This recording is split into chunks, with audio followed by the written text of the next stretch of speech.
Hello, my nerd familia, and welcome back to another episode of Games y Más, the podcast where we're talking about all things nerdy, board games, pop culture, video games, everything here. I'm very excited. Here we have Raul sitting here across from us because it's our first in-person episode for the year, actually, to be honest with you. I've always been doing a lot of online episodes. And not to say that they're bad, but a lot of those, I'm very honored for those guests that have come on and been able to talk with us online and share their stories, board games. So very thankful for that. Thank you guys so much for that. But I'm very excited here. We have Raul here. He is our newest member of the Sad Boys clan here, Sad Boy Swaggins here. Hey. I'm very excited to have you here. We're going to be doing a new segment called Green Player, and we'll explain a little bit more about what that means here. But we're going to be looking at Lords of Ragnarok here, an overview, giving kind of our thoughts of the game, basic overview, and then we'll dive deep and give everyone some rankings here. So I'm very excited, Raul, to have you here, and we'll get to know you a little bit more on afterwards. But very excited. For those that are watching for the first time here, thank you so much for watching, for listening. Wherever you listen, you can find us on YouTube, Spotify. We're also on socials, Instagram, X, Facebook, X, TikTok, where you can find us. So give us a follow. Don't forget to like and subscribe. With all that being said, pull up a chair, grab some dice, y acompáñame a jugar.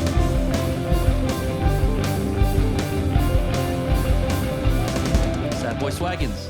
What's going on, man? Sad Boy Swaggins What up, here. Vic? Yes. That's his name on his Discord. He's Sad Boy Swag. We have Sad Boy Max, Sad Boy Don, Sad Boy Vic, and Sad Boy Swaggins. Yes. What's up? So excited, bro, to have you on here, man. Yeah, excited to be here, buddy. For those that are watching, listening, that have been following us, first of all, thank you so much for listening and watching and been following us. But if you listen to our previous couple of episodes, you've noticed that I've dropped Raul's name a couple times. I've dropped your name a little bit of how he's introduced me personally to a lot of board games. So thank you for that. Yeah, for introducing man, me to a bunch of board games and for loving board games, man. He's another one. You're one of the guys that I know that loves to play deep games, loves to play a lot of games. So I'm very excited to chat with you more board games and more games you always bring up, because it's always fun whenever you're like, bro, have you played this game? I'm like, no, dude, we got to run it. I'm like, yes, sir. Yes. So I'm very excited. Yes. But before we get into what Green Player is and more into Lords of Ragnarok, let's do some icebreaker questions. We always do that for our first time guests. Sounds good, buddy. I know you've been listening to a couple of episodes, so you kind of know what these questions are, but I'll explain for those that are watching for the first time. Sounds good. Our icebreaker questions are two-parters. We have our, what is your favorite board game of all time? Again, as a board gamer, it's tough to bring it down, so I'll give you your top three. I kind of might know your list already, but, for those that are listening that haven't heard, you're going to hear it first from Raul. And then we have our second question, which is a favorite video game of all time. Again, big-time gamer as well. We played countless of video games together, and we still will continue to keep playing countless video games together. But again, top three, if you want to do a top three of video games that you like. Very curious to hear those. I don't think I've ever talk to you about your favorite video games. I don't think we have talked about it. No, so I'm very curious now. Yeah, so I'm going to hear it first personally. With you guys, I'm going to hear it first. So, Raul, take it away. What is your favorite board game and your favorite video game of all time? Go ahead. All right. So I would have to say that, like we've talked before, probably my favorite board game is Nucleum. Of course. There's just something so satisfying about the action selection mechanism. Right, yeah. Having all those little tiles with all the different things going on the board, and then having to have like the push and pull of like, do I keep these to take the actions, or am I going to put them on the board and flip them over as the railroad tracks? And there's something about that mechanic that when I first played it, I like fell in love with it. Okay. Yeah, okay. I have a blast with that. Okay. Like immediately after that, I'd say it's probably a tie between Arc Nova and Civolution. Civolution, Yeah. yes. Those two games we've played so far. Yeah, yes, we have, and I've deeply, madly fallen in love with Arc Nova. Dude, that game is special. It's such a great game. If you guys have played it, let us know in the comments if you enjoy that game. Or if I've seen both ends. I've seen people hate this game and seen people love this game. I love Arc Nova. It's a game where like I need to get good at. I need to get good at for sure. Okay, so Nuclear, Arc Nova, and Civolution. Yep. Civolution was fun. I need to play it again.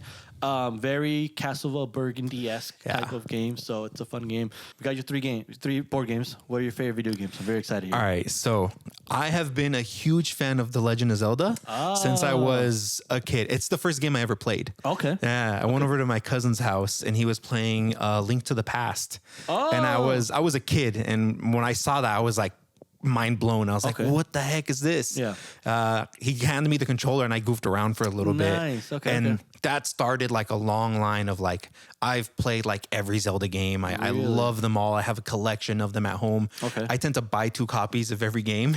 Oh, I nice. keep one in the wrap. Just in case. And then I just save it for when I can have a game room eventually. I Yeah, want to yeah. have them on display. Okay.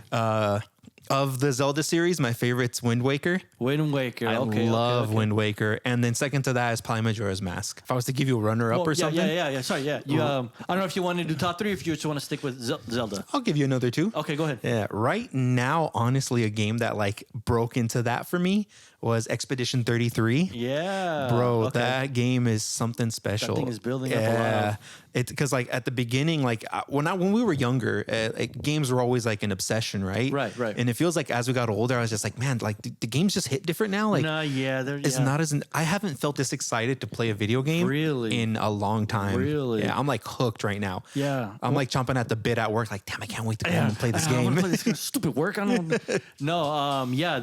I've heard everything but positive stuff about this game. One of my friends said that like he was hooked within like 15 minutes of the game. Yeah. Like, as soon as the start, like he was hooked. I'm like, dude, I need Game Pass. I need to get a Game Pass so I can get this game. Okay, Expedition 33. That's or as one of the guys from the guy from Co-op Chronicles like to say, was it Player Obscure? Or, Oh yeah, Or Claire Obscure. Claire Yep. Obscure Expedition 33. Bro, no one calls it Expedition 33, right? We're not going to go full name. No, we have this little running joke that we always talk about that. Every time he streams, I always tell him that. Oh, Expedition 33. So shout out to you, Black Label. You're awesome.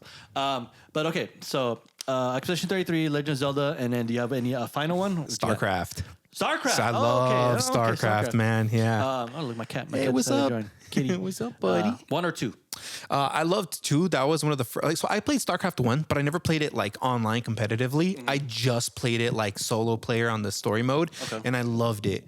And it wasn't until I got into college that I started playing StarCraft 2 online competitively. Gotcha. And that became like an obsession for me. I like could not stop playing that. I made a couple of really good friends playing that game. Okay. And it just kind of became an addiction for me. It's been a hot minute since I've played it, but it's just RTSs from that point forward kind of like really stuck through with me. I think that's kind of like something that maybe why I like kind of like strategic little area control board games so much too. There's just something about the timingness that I like about it. Got you. Yeah. Sorry, my cat's like Nah, it's no problem, moving man. stuff around. Like, what are you doing? There's a go stop. I love StarCraft. StarCraft 1 and 2. I didn't get deep into them, but I love RTSs anyway. So StarCraft was such a great game to play for sure. Okay, so we have Legend of Zelda, Wind Waker more specifically. We have Expedition 33, one of the newer games, and then we have StarCraft. Yes, sir. I agree. Those are great games. I'm just waiting. I don't know why I'm waiting, but I need to play Expedition 33 for sure.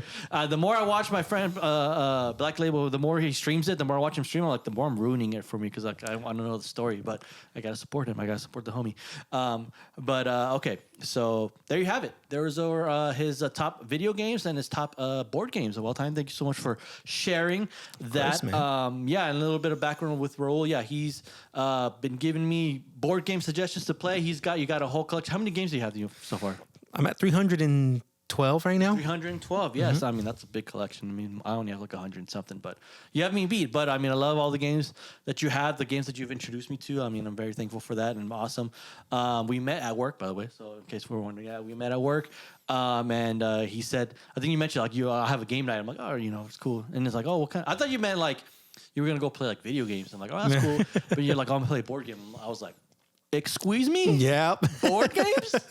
What kind of board games? Yes, sir. Like we were just working together, and when we brought it up and we started talking about it, I was just like, hold on, wait a minute. You like board games too?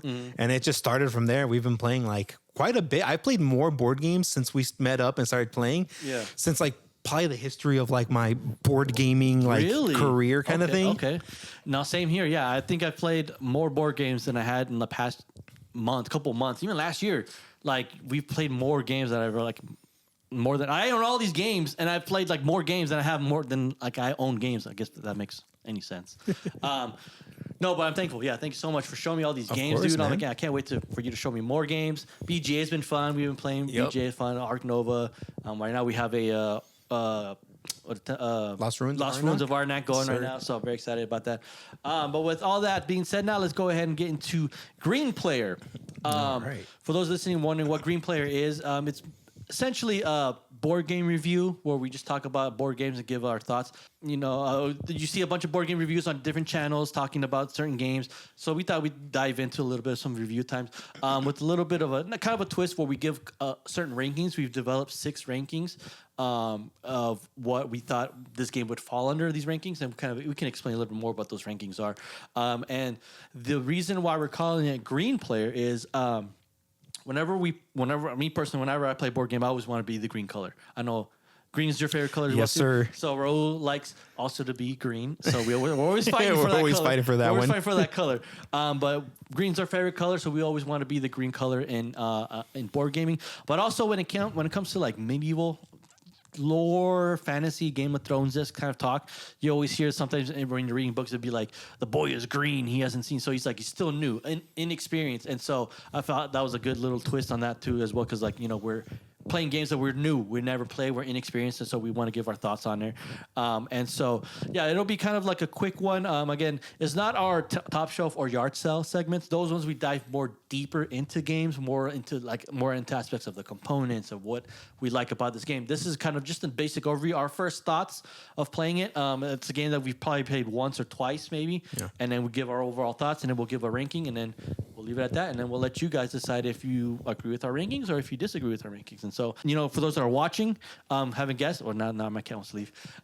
She was blocking the shot, but we're going to be talking about Lords of Ragnarok, a game from Awakened Realms. They're the same creators that have made Nemesis, ISS Vanguard, you're telling me. Yeah. What else? They said Great Wall, This War of Mine, Castles of Burgundy Special Edition. Yeah, the Special Edition Castles of Burgundy. They're a company that really dives into immersion, very immersion. And if you guys know me, I love immersion games. I'm Team Ameritrash. Raul's Team Euro. He loves Euro games. Euro Gaming Master Race. No, get out of here with that, man. No. It's all about Ameritrash story. I just want to pound things. I just want to hit things. I don't want to think. I love me a good farming game, bro. Oh, my goodness. No, get out of here with that, bro. I don't want to trade sheep, man, for wheat, man. I just want to destroy things with my fist. And for glory and honor. No, I love Euro games. There's a time and place for Euro games. There's a time and place for Ameritrash. I'm just a purveyor of all things board games. I love all things. 100%, man. But yeah, so that's what Green Player is. Green Player is, our overall thoughts. And so, I'm looking forward to more Green Player talks we can do. Me and Raul always are playing new games. So I think this is a perfect segment to do that. We can do more episodes on where we can talk about just games that we've played for the first time and our overall thoughts and stuff like that. So let's go ahead and get started here with Lords of Ragnarok, our overall thoughts. Let's go with the very basic thing is, did you like it or did you not like it? Yeah. I enjoyed it. I enjoyed it. It was fun. We did a 3-player run on Lords of Ragnarok. It's a 1 to 5 player game. I'm not sure. I don't know if you can tell from the box. Does it say on there? It says right here 1 to 4. 1 to 4 players. So it's a 1 to 4 player game. I have the expansion that adds a 5th player. There you go. I remember. Yeah, you can tell from those watching, we have all the expansions. Funny story with that one. I bought this at SojijoCon. They were selling everything for like $100 and some, and I just snatched it up. Or if Omar is gonna chime in on this, he'd be like, "No, I helped you get a bargain." Whatever, Omar, you got me a bargain. But anyway, so a 1 to 4 player game. If you have the expansion, 1 to 5 player game. I enjoyed it. I do have my gripes with it. In the overall essence, it's an area control game.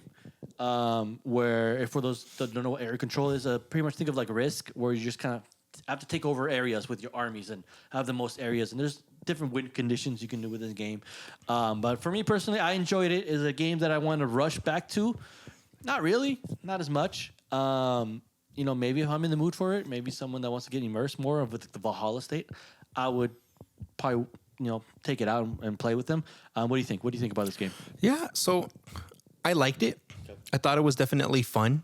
As far as like area control games go, I do think there are some other area control games I'd rather play. Alternatives, yeah. The theme of it is awesome, right? Like it has a big presence. Right, yeah. The mechanism where you're building up like statues and stuff like that. Yeah. The artwork, it's like cyberpunky Norse mythology-ish. Yeah. That's cool. But definitely I felt like, it was fun, but I wouldn't say no if somebody wanted to play it. I'd be like, yeah, 100%. Let's give it a shot, you know. But I don't know if it'd be like my first pick, you know. If I was gonna recommend an area control game to somebody, I don't know if I'd recommend this. Right. But if I had a like you and me who play a lot of board games, right? If we play a ton of area control games at some point, I'd be like, cool, let's throw this on the table and let's play a round of it. Yeah, you know? for sure.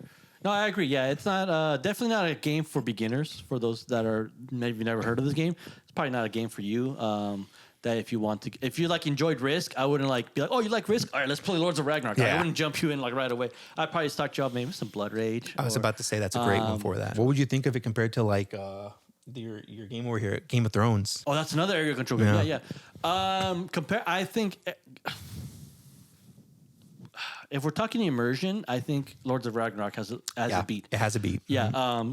Game of Thrones is more straightforward, and you know you kind of get immersed a little bit into the world of Westeros, but it's just very simple. You just have your little meeples, your knights, your footmen, and then that's it. You don't have much of they're not like very detailed, whereas Lords of Ragnarok, your armies are very detailed, your miniatures are very detailed, your hero is very detailed, the statues the monuments are very detailed, everything's super, so you can immerse yourself more in.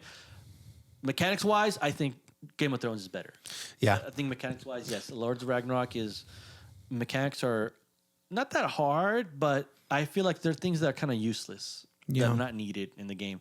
We had our buddy Eric. He joined us. We played a 3-player game, and he pointed out that the whole hunt mechanic, the whole hunt action where you can hunt creatures, that was pretty pointless in our game because we were just already taking control of creatures and doing our thing. We weren't trying to hunt because I know one of the win conditions is to beat Loki. Yeah. In order to beat Loki, you have to beat certain amount of creatures. I think I might be wrong. You have to hunt down a certain number of creatures or defeat all of them, I think, and then Loki comes out. And then even then, Loki's hard to beat. And I think the hunt mechanic and the combat mechanic of when you hunt was a little confusing and also a little pointless because it's taking a turn. You're taking a turn to do this action while everyone else is taking over lands. Maybe we played it wrong. Maybe we played a different tactic. Maybe we all kind of thought more of control rather than utilizing the other win mechanics. But personally, I think that hunt mechanic was kind of useless. I don't know. What do you think on that one? I mean, I feel the same way. I tried to think about it a little bit after the fact.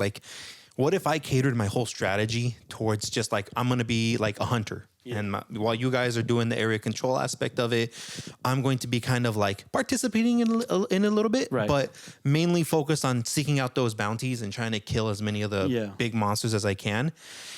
But I don't know if I would have fun doing that, Yeah, right. Exactly. The most fun I had with the game, where I thought it really shined, like you said, was the artwork, the pieces, the immersion, building up my Viking army, and going out onto the board and conquering those areas. Yeah, that was where I had the most fun. No, I think so too. I think we got to a point where it came down to who you're gonna attack. Yeah, it was toward end game. We're all right, which army you're gonna attack? Because either gives me an upper hand or you're going to give Eric the upper hand. So I like that. That was pretty cool because it's all right, who's he sending his army and his hero to? Where is he going? And I think that's where it shines. I think the combat shines right there. I think that extra mechanic of hunting, maybe if you're the fourth player and I don't know, if you're the fourth player and everyone else is ahead and you're very diminished, maybe you can go hunting to but it's, I don't know. I can't see it where hunting is the main thing you guys want to do. Yeah, because the game shined and I think it's a good game. I had fun when we were going that back and forth, when we were doing combat, when it's you know what, I'm going to attack you. And it's darn, that. We had that whole moment we're blocking one another. I got to the point where it's either I'm going to attack you or I'm going to attack Eric. And then either way, I'm going to give somebody an upper hand. Right. And I like that, Yeah. I had the most fun when those moments were going on. We're bro, look, man. Look what I did over here. I didn't attack your area. Trying to negotiate. Hey, man. Yeah, exactly. We're trying to negotiate with you and trying to be look, man, please. Overall, I mean, in the Awakened Realms list, I think it's a good game. I mean, I would prefer Nemesis rather than this game for sure, and maybe some other games. I mean, I'm pretty sure you might put ISS Vanguard over this one for sure. Yeah. I don't think it's low on the list of Awakened Realms, but again, I don't have much to go off of because I haven't played a lot of Awakened Realm games. I only played this one and Nemesis, and I haven't tried the Castles of Burgundy one, but I heard it's awesome. We'll get some games in, buddy. Yes, let's go. Do you have it? Yeah, I have the special edition. Let's go. So we're gonna be playing that one. We gotta play that one. Overall thoughts. I think it's enjoyable, fun. Not a game that if I see it on like, at a board game shop, I'm like, I need to have this game. I'll probably save up for it maybe eventually if I feel like getting it.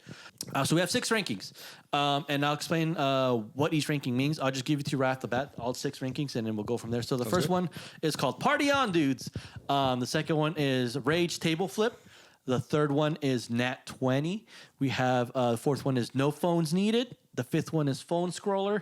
And the sixth one is Good Will It. And so some of them might be a little bit self-explanatory, but I'll explain a little bit. The first one, Party On, Dudes. It's a fun game to play. It's a game that, you could good fun party game to play, a game that'll be fun and enjoyable. And it's not, boring. It's just, it's a good game. Doesn't stand out, but it's not forgettable. Second one, Rage Table Flip. It's kind of a frustrating game. This is a game that you just kind of, you just want to flip the table because you don't get it, or it's hard, or very hard to grasp, or immerse yourself in. I feel like a lot of Euro games are going to be not like this. No. I'm just saying. For me personally, a lot of Euros are stressful, but I'll still play it for sure. So that's Rage Table Flip. Nat 20 for my D&Ders. If you roll a Nat 20, that's a critical success. You're awesome. This game's amazing. This game just stands out. This game deserves to be top shelf, as you would say. That's a game that for me, it's like, I need I'll preach this game to you guys. You need to buy this game. So that's a Nat 20 ranking. No Phones Needed. The next one is it's not a boring game. A lot of games, slow games, you tend to kind of take out your phone and just wait for your turn. Yeah. This ranking is not needed because it keeps you engaged. So you won't have time to take out your phone and look at a game and look at whatever doom scroll whatever while you wait for your turn. So that's No Phones Needed, which also brings to our next ranking, which is Phone Scroller, it's a pretty slow game. It's a game that it's not necessarily it's a bad game, but it's a game that maybe someone might need to take a minute on their turn. So you pull out your phone and just wait. We've played a couple games where I pull out my phone because I'm just waiting. Not saying I didn't like the game. It just you got to think about some turns and things, which is fine. Which sometimes we get hit with AP for sure. But that's Phone Scroller. And then the last one is Good Will It, which is horrible game. It's don't even yard sell, don't even make a profit. Just donate this game. This game is horrible. Get rid of it. So there's that one here. So those are our top 6 rankings. So I'm very curious to hear what your ranking is. For me personally, out of the 6, I give it a Party On, Dudes. I think it's a good, enjoyable game. Nothing special, but go ahead, party on and enjoy the game. It's not boring game, but it's not a exciting game to play for sure. So for me personally, Party On, Dudes is my ranking. What do you think? What would you give it? Yeah, for me, it's it's a tie between a couple things. Okay. I would say for sure it's No Phones Needed. Okay. Because you have to stay engaged, at least at the player count we did, right? Right, yeah. Because we're super tight into it. We got to make sure I'm tracking where you're going, where Eric was going, making sure that I'm not being positioned in a bad place, especially with the tactical portion of the area control. Yeah. I really like that. But I did feel like when I was on it, if I was first and then you and then Eric, I kind of get a little slow. So I think if we were to try to play this with the 5 player, it might be a bit of a phone scroller where I'd be kind of sitting there waiting, and I might lose my attention and start to kind of wander off a little bit. There's some area control games that we played with maximum player count that was super engaging. Yeah. When we played Blood Rage with our homie Emilio. Yeah. That was the whole game. We played it with 6 people? We did. Yeah, we did. Yeah, it was and it was the whole time because the rounds went by so quick. Yeah, we were super engaged. Yeah. So I feel with this one it might be a little less that if you have 5 players. Yeah, for sure. Yeah, I feel like my team. But with what we played, at probably 2 to 3 players, definitely No Phones Needed in my opinion. Okay, so Raul's going No Phones Needed, and I'm going Party On, Dudes. It's both good rankings. And I agree. Yeah, it's a fun game, enjoyable game. If a friend has it, maybe bring it up and say, hey, you want to play it? Just try it out. Not necessarily a game that you need to go out and buy and be get your gaming group for next game night. But who knows, if you guys are out of area control games to play, give this one a whirl for sure. So there you go. So Party On, Dudes, and No Phone Needed. Good rankings. Let us know in the comments, guys, what you think of Lords of Ragnarok. It's a fun game. Did you like it? Is it a game that is a goodwill game or is it a crit or nat 20? Let us know. I'm very curious to know what you guys thought. Awakening Realms does great with immersion. They do so good with Nemesis, and I love Nemesis. Scott loves Nemesis. I think Omar as well too. So it's very engaging, very immersive. So I wasn't surprised to know that this game was very immersive as well, for sure. So I'm very excited. And so with that being said, we'll go ahead and end the podcast here. Lords of Ragnarok, let us know. That was our first ever green player segment that we enjoyed. I enjoyed it. I enjoyed talking. I'm very excited to do more on the list. We have a bunch of games. We played so many games ever since Lords of Ragnarok that I'm like, we got to add this to green player. So we got a lot of content coming for you guys for sure. Raul, thank you so much for joining us. Thank you for having me, bud. Is there anything you want to plug in? Anything they want to find you at or something like that? No, not really. I kind of just chill, play more games with you as time progresses. I'm excited to play more and get introduced and introduce you to a lot more board games. Yes. And yeah, man, shout out to my buddy Nathan. He lives out in Tehachapi. I have some board game nights with him. So we got to find some time to schedule in a board game night with him. I'm down to go down there for sure. He loves Euro games. So get ready for a Nathan, day full of Euros. Nathan, my boy. Let me talk to you real quick, Nathan. Mayor trash, right? You want to get into trash, right, bro? Let's go. Okay, Euros, come on. Those were the past. This is the future now. We'll introduce you to some amazing farming games, bro. I'm excited. Yeah, no, definitely. I'm excited to try more games and have you to do more green player segments here. I love talking with you. First impressions. You're the perfect guy to talk first impressions because we play new games all the time, stuff like that. With all that being said, guys, thank you guys so much for watching. Don't forget to give us a like and a follow on all socials. We're on, again, X, Facebook, TikTok, Instagram. You can, for those who are watching on YouTube, don't forget to subscribe, like, let us know in the comments. Or for those that are listening on Spotify, Apple Podcasts, Amazon, iHeartRadio, all those. Yeah, we're on everywhere. We're on a lot of platforms. Don't forget to give us a follow, rate us 5 stars, do all that. Give us the support. Let us know in the comments. We love engaging, talking with you, talking with our followers and stuff like that. I know you're one that likes to watch and let us know. So very thankful. Thank you so much for being here, Raul. I appreciate the time. Thanks for having me. You live down the street. So I'll walk over again next time we're out there. So guys, thank you so much for watching y nos vemos para la próxima.